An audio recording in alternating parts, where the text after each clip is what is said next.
Hey everyone, welcome to MeshInspector. In this video, we'll discuss how to use the Make Bridges tool to split holes in the mesh for precise restoration.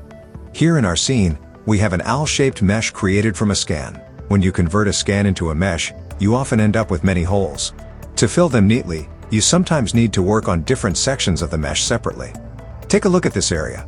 The bottom area consists of a large hole, but I want to restore it by reconstructing the bottom and dividing it into several smaller, more precise holes, which we will fill using different methods. That's where Make Bridge comes in. You can find it under Mesh Repair, then Fill Holes.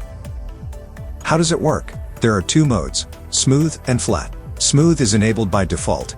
It creates curved bridges between edges, which is helpful for our owl model since those curved bridges blend in nicely.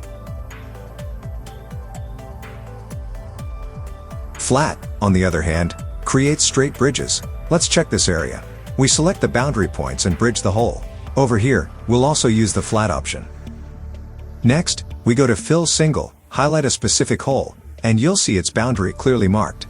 From the fill type presets, we can choose something like Basic to fill that single hole.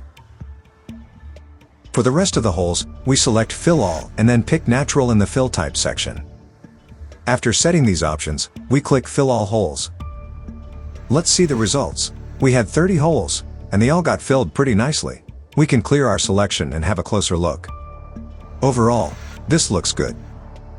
That's it for now. Thanks for watching, and we'll see you in the next video.